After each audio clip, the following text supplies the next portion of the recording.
in this image here, which is surely one of the greatest images of all literature, this crossing of the Red Sea. I mean, it doesn't get better or bigger or more influential or more perennial than this, few chapters or couple of chapters. There's this wonderful sense in which, in verse 18, the Lord shall reign forever and ever. Now let's remember this is a refrain in the song that is a reminder of the transcendent sovereignty of the goodness of God, of the goodness of reality itself. And that's the principle that throws the horse and his rider into the sea. And there's a beautiful sense there, I think, just at a spiritual level. When you think about, the difficulties of life, your own sins, the burden of your existence, of the wrongs you've committed, there is a profound sense in that this is an image of forgiveness, of the goodness of God over, washing away our own weakness and wrongdoings, and to remake the people, but also our own selves in light of that. And I just want to quickly make a note for listeners here. So if you dispense with your own tyranny, you can cross the Red Sea. If God, it's not we who dispense simply with it, but it's God's work, or it's the goodness of the order of reality itself, to which we cast ourselves upon, that can affect that moment of forgiveness. And I just want to quickly note, because when you're talking about a text as iconic and as fundamental to our whole history of culture as Exodus is, and of this chapter in particular, in this amazing image of crossing the Red Sea, it is of course also given rise to all kinds of other works of art. And there's just one I want to point out for people, and that is, many people have heard of the Messiah, of course, the work of Handel, but Handel wrote another biblical oratorio called Israel in Egypt that dramatizes in musical form the story of Exodus, but which has as it were its climax in the crossing of the Red Sea. And and Miriam's song, "Sing ye to the Lord, for he has triumphed gloriously. The horse and his rider has he thrown into the sea," which is positioned in Handel as as it were, the climax of the whole story, but of which the refrain that comes again and again in these gorgeous gathering, thunderous chords, "The Lord shall reign forever and ever." And I just want to note that if anyone's interested, you can find many recordings, but my favorite, which I listen to full blast every Easter Sunday morning, is the Monteverdi Choir under the direction of John Elliott Gardner. It is a sublime work of music. Turn it up, man, and listen to it on repeat. Okay, so Jonathan, this pillar issue, it just linked things for me together like Matt. So because here's something that's really worth considering given what we've been discussing. So imagine you cast a vision onto the unknown to pull yourself forward in faith. Okay, so then the question is, where does the vision come from if it's a proper vision? And I would say the answer to that, neurologically and psychologically, is that it comes from the proper interplay between chaos and order. It really does do that, because the order is what you already know and the chaos is what's yet to be learned, right? And there's a meaningful conjunction of those two. And I say meaningful because when those two are conjoined, that's when you get the experience of meaning, like you do when you listen to music, because it's partly predictable and partly unpredictable. And in a conversation that's compelling, it refers to what you know because you can't understand it, but it refers to what you don't know because it wouldn't be interesting. And when those are optimized, then the spirit of meaning that's pulling you forward, and what the spirit of meaning manifests itself in its initial phases from the Jungian perspective is a vision of the potential future. And so the visionary experience itself is called forth by the pillars. Yeah, and so I think the best way to understand it, it's dangerous because some of the terms, they can become a bit slippery. So you can have this notion of chaos as potential in which you're moving from your point of origin, and then the pillars would be something more like concentric and eccentric forces. Things that are pulling towards order or towards centrality or towards identity, and things that are moving outside of them. So that way you have you have a sense of that which goes towards the strange and that which moves towards my own, right? And so those are usually the way that if you at some point when you say... Well, you couldn't keep yourself oriented without that, could you? Because if you weren't being referred back to what you know, you'd be completely disoriented. Yeah. And if you were only cast into what you don't know, you'd be completely disoriented. So mercy and judgment would be a version of that. So mercy is that which I extend openness in order to bring things forward to me, and I extend judgment in order to push things away from me.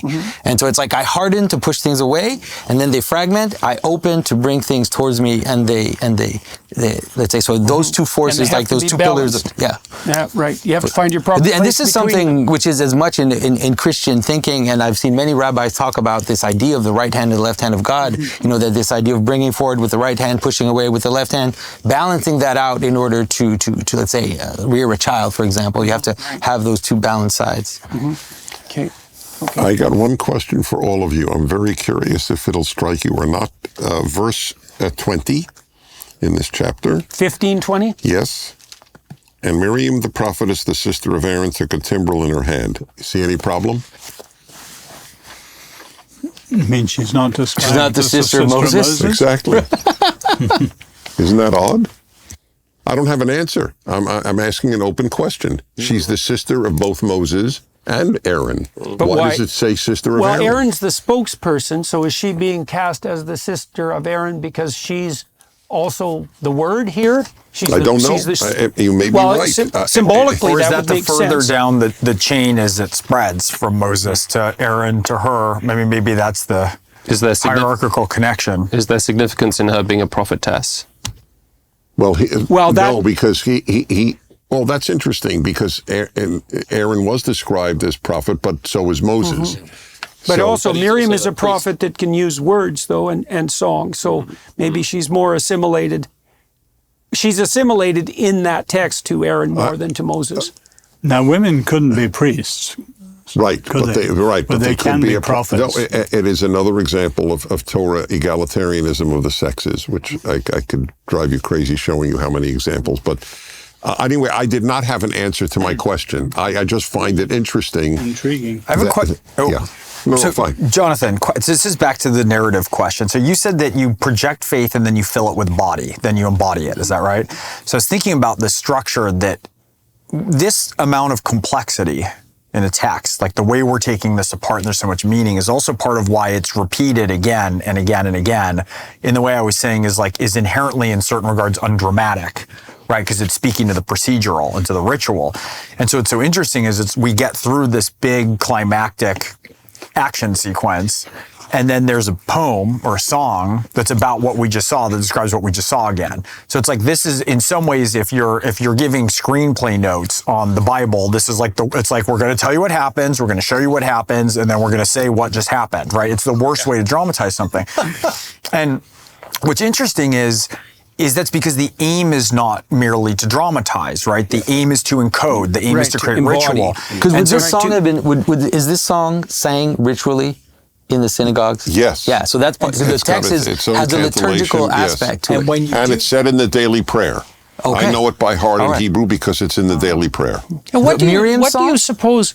What do you suppose, all of you? What do you suppose that you like? I've been struck by this friend of mine, Rex Murphy, and he has a great poetic education, far deeper than mine. And one of the things that's so striking about Rex, I can't get him to do it often enough, is he can spout off great swaths of poetry.